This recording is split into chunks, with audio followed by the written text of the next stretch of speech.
Welcome back to the SSL Family Dad channel. Today I'm going to take you along on a repair. It's kind of a long-going repair. You can see behind me the lids to our septic tanks. And when we first moved in here back in November, we had quite a time. We had some problems right off the bat. So it's day 7 in the house, 6 in the house. And we've already run into our first kind of major issue, which is with the plumbing. Septic system and the tanks, it looks like, have not been cleaned out or pumped out in a long time. They're supposed to be pumped out about every 3 years. And so we've had toilets backing up and water coming up in a utility sink, sewer water from in the basement. So we have a plumber coming out to help with this problem. This isn't something that I'm going to tackle right now. We're still not done moving. We've got so many things going on. So I've got a guy coming out to clear the tanks out, pump the tanks out, and also hopefully snake out the line if there's an issue with the actual main sewer line. And so we're going to tackle that today, but we have to dig, he said. So I'm going to help him dig out these septic tank lids. There's 2 tanks in the ground, and then he's going to pump that out, and then we're going to test everything, see if that fixes a problem. If it doesn't, then we've got more work to do. So we're trying to find the tank here. Found it. That's the big one, you think? Yep. Right underneath the sidewalk? Yep, that's what I was trying to remember.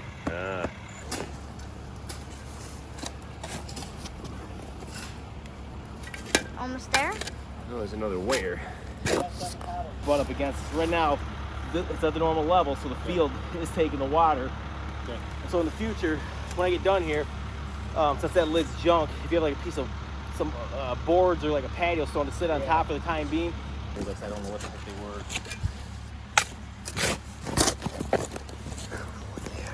My finger on the wafer for a second. Okay, there's the lid right there. There's the handle, that metal piece. Right. So your inlet line is right there. I can see it. So there's nothing blocking. Well, what you have is, you stand on this side, you see the inlet line. It's a cast iron pipe coming in. See that circle right there? Oh yeah, okay, so nothing's blocking it there. No, nothing's blocking it. So the good thing is, it doesn't look like it's waste causing it. That's a cast iron line. So if you want to rent a snake and do it yourself and give that a try first, or if you want me to try mine, we'll get it pumped out. But well, the septic tanks are pumped out, and that wasn't the issue. Which we had to start with that and make sure that those things got cleaned out anyway. They need to get cleaned out every 3 or 4 years, and so who knows when they were done the last. But the problem is still here. So when we flush the toilets, water's coming up in a utility sink in the basement. So there's a clog somewhere. So we have to actually pull one of the toilets out of the master bedroom.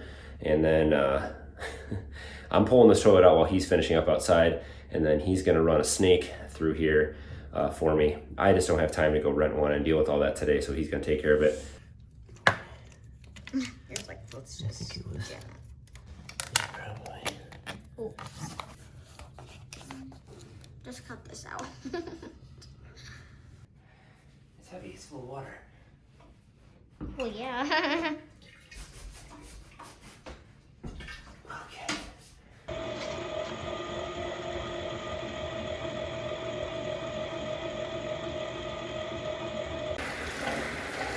Well, he's running the snake from the inside, took the toilet off there, and he's running it right through that all the way down, and he's going to try to get it all the way out here to this first septic tank. These are each 1,000 gallon tanks, and you can see the water from the house running out right there. So he's going to run it all the way out here and make sure that pipe's clean and clear all the way out to the tank, and then we should be good to go. Well, that wasn't fun, but things froze pretty quickly after we had moved in, and I was not able to get this project really finished. So today we are going to clear this hole back out. We're going to measure some things out, and what I'd like to do is make some kind of an offset riser that comes up in this hole, just maybe 2 feet or so. It's about 3 feet in the ground, and so we'll come up about 2 feet, and that'll give us about a foot of dirt on top of it, and it'll also offset our access to that cover away from this asphalt. So we'll get it kind of moved over here a little bit, and then I can patch this asphalt back in there. And then for this one over here, this one is not too deep or anything, but the cover fell apart. It had a round cover on it that just kind of disintegrated, and so I covered it with some wood and a block and some dirt, and I've uncovered it here now, and so we're going to make a new cement lid for this.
What in the world is that?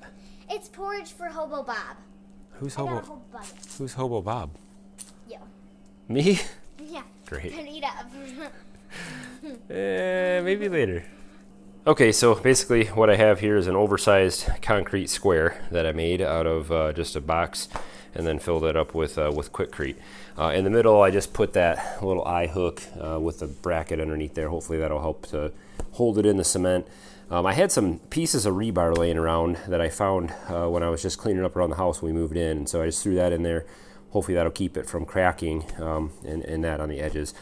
The actual hole is only like maybe 18 inches circle, and this is 24 inches square, so this is way oversized, and so if the corners crumble a little bit or something, it'll be fine. So we'll see how this works out. I think it should be okay. So we'll let this harden up for a few days, and then we'll unscrew the frame and put it on and see how it works. And the next one here is going to be a little trickier. So this one's going to be a wood box and wood cover, and you can kind of see the outline of the actual covers right there, and it's got that little rebar hook on the top to pull it up. And so I just need to start making an offset here, but I need to clear it out. I'm going to make the offset point that way, and so I'm going to need to clear out some dirt in this section here so that it will offset, have room to offset that way. So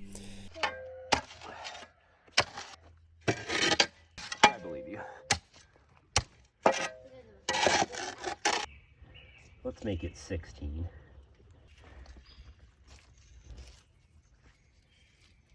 At 22 inches. All right, it's been a few days. Let this harden up, and of course put our names in it. And then all we need to do now is just take this apart, take the frame off of it, and we have ourselves a nice big old lid. It should cover that hole with plenty of extra space. The only problem is it's pretty heavy. So let's see how well it is. Heavy. Okay.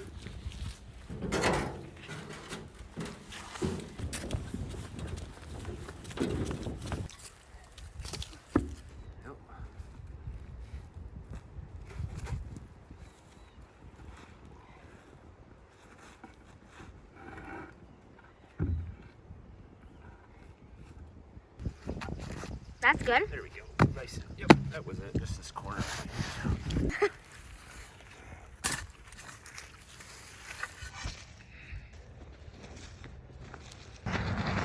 Okay, that should be it for this one.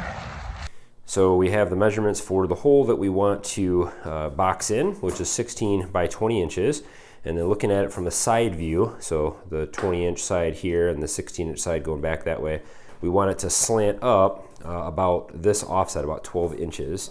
So we're at the bottom here where the septic hole is, this will be down this way.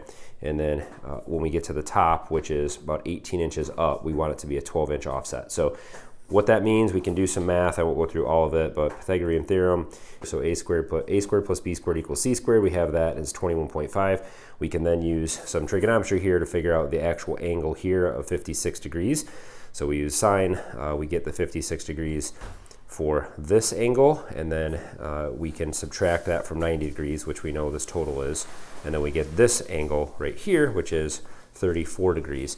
And that's the one that we'll probably use to determine what angle to cut these boards at. So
Well, this is basically what we ended up with here.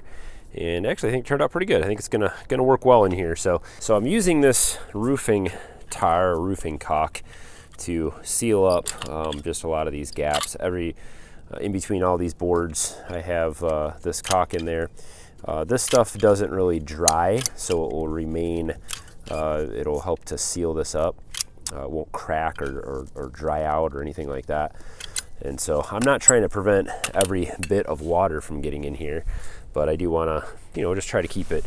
I don't want water just pouring in there. There's going to get some moisture in there. It's going to have some drips and stuff, and that's fine. Water could even get into the septic, tank. It's not that big of a deal, but. So the real trick here is going to be getting this in the hole without getting tar all over myself. I'm not sure how this. Just drop it down in there. Yeah, it seems easy. Seems easy when you say it like that. It's kind of heavy though, to be honest with you.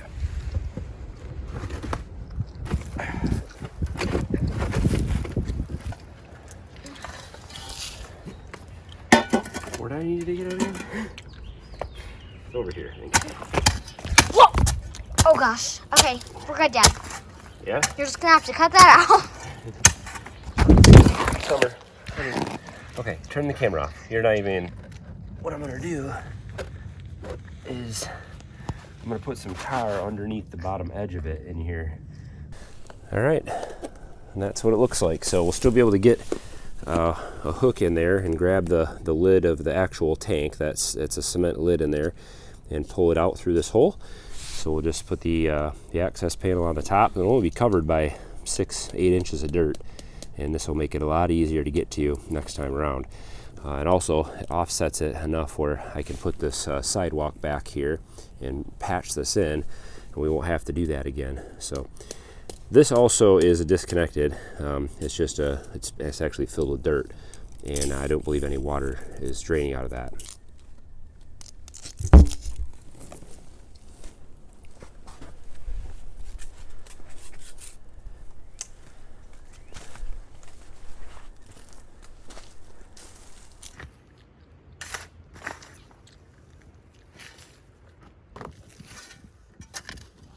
Well, it certainly looks much better, and next time we need to access that in another few years, it'll be quite a bit easier. So I must have, I don't know, accidentally or not knowingly, I guess unknowingly, just sidewalked over this tank. So the lid is right straight down from here, and now with that offset, we'll be able to dig at it from right over here, and then get access to that lid, and then they can get the hose in there and pump it out. Generally do that every few years, and so this is going to be a lot easier to do. In another 2 or 3, maybe 4 years, we'll get this pumped out again. And then the other tank is right over where that stump is, and so we'll put some kind of marker there so we just remember where it's at, and that one will be real easy to get to as well. So we'll come back here with some asphalt patch, and I'll patch this up on a nice warm day. I'll wait till it's nice and hot out, and we'll do that, and we'll tamp it down real good, and we'll make this sidewalk look good again. And we've got some landscaping to do and lots of other things to fix, but at least there's not a hole in the ground. So hopefully this helps someone out who might be dealing with a septic issue. It happens sometimes anywhere out in the country. At least here in Michigan, this is pretty much how all the septic systems are. Sewer pipes into 2 tanks. These are really large tanks for this particular house, but generally it's going to be something similar to this. And so if you need to replace a lid or make an access to your tank, hopefully this will help out somebody somewhere. So not a lot of fun, especially when we were moving in. It was quite a time to have those things all going on at once while we were trying to move in. I didn't really have a chance to share that with you guys. Things were moving so fast when we moved in here, and so it was quite an interesting time for sure. Don't forget to hit thumbs up on today's video. Love to hear what you guys think of the whole ordeal. And of course, if this is your first time here, if you found us out there on YouTube land or Google search somewhere, we'd love to have you subscribe and follow along to the SSL Family Dad channel. Lots of good things going on here and coming up in the future at the new homestead. Lots of projects, lots of rebuilds, remodels, and fixes, and all kinds of things. So I'd love to have you tag along. And as always, guys, thanks for watching. Have a good one.